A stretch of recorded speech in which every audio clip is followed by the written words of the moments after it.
Hello, everyone. Welcome to Operation Planning and Management. My name is Jason, and I'll be briefly introducing to you background about the structure and the requirements of U15, Operational Planning and Management. Okay, so whether you are here by choice or by curiosity, okay, my job is to make this module engaging and thought-provoking for you. Okay, without further ado, let's proceed further.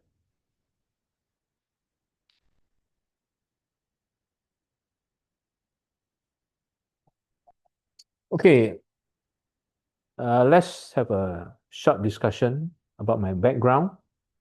Okay, uh, actually, I'm from a corporate background. Okay, I've been working for 20 over years in operations, project management, before I decide to make a career switch to the academic world.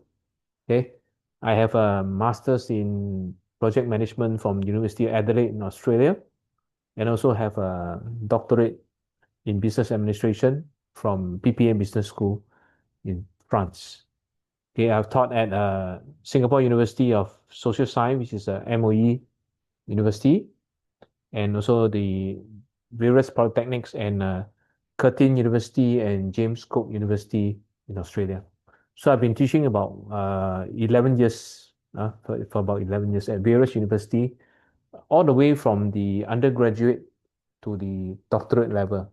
So I'm currently supervising a group of students for their PhD candidacy, okay, at Teesside University. Okay. So that's enough about me. Okay. So the first question is, why should you care about operations management? Okay. Why is it important to you? Okay, so whether you're in business or arts or social science and all that, okay, this module will actually help to teach you to be better managing your operations, okay, improve your efficiency, and most importantly, to reduce wastage. Okay, and this is regardless of whichever industry you're in. Okay, so it could apply all the way from healthcare to tech startups to food and beverage. Okay. Okay, let's have a simple overview. The aim of this unit actually is to enable students to explore how ops management can help them to manage their business activities more efficiently, okay, how to create and how to deliver products and services in an efficient manner.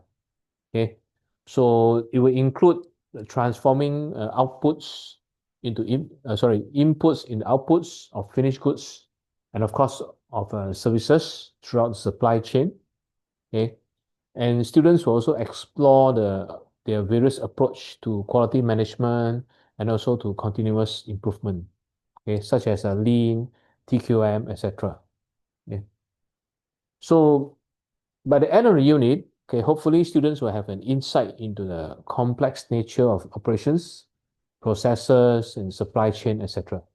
Okay, and I also have a fundamental understanding of the holistic work environment in any industry or organization that they wish to join.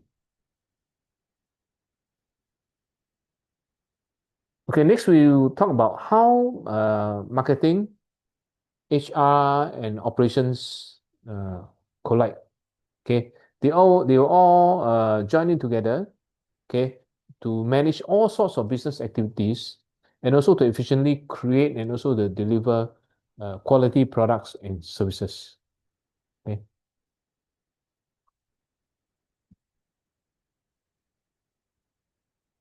So what are the types of skills that you gain if you go through this module?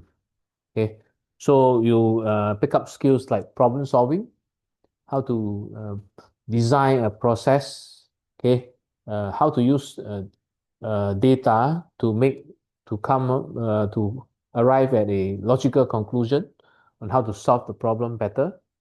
Okay, so after you have gone through this course, you prepare you to be uh, maybe a logistic manager, supply chain analyst, or maybe just an operation consultant in an organization. Okay, so these are the future career path that's possibly available to you. So this course is not just about theory. Okay, a lot of it is actually a case study application and all that. Okay, so have you ever heard of the Toyota JIT, just in time system? Okay, so JIT is a system pioneered by Toyota of Japan. Okay, to reduce their inventory stock until they just 1 day before the need. Okay, let's say tomorrow they're producing 50 million pieces, and the stock will only arrive for them 1 day beforehand. So this, in effect, will help them to improve their efficiency, reduce their warehousing costs, reduce the number of manpower required to manage the stock, and also, of course, improve their cash flow. So this is just one example of how you can actually use operational management to reduce costs and increase your profit. Okay. So look at the picture of a restaurant in the slide. Okay. So what is the operation failure here? Okay. Most of the restaurants that I've been to, either Michelin star or otherwise, the problem is they have too many orders and too few cooks and too few wait staff. Okay. So by week 2 or 3, you should be able to diagnose problem like this and provide solutions to fix this problem. So, okay, the key thing away here is that ops management isn't just about workflows and supply chains and all that technical stuff.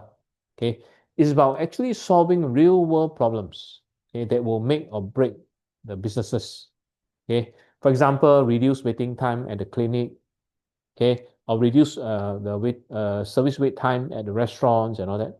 Okay, so whether you're designing a cafe or you're redesigning, for example, a logistics delivery network, okay, the skill sets that you learn in this operation management will set you apart, okay, and prepare you well for the real world.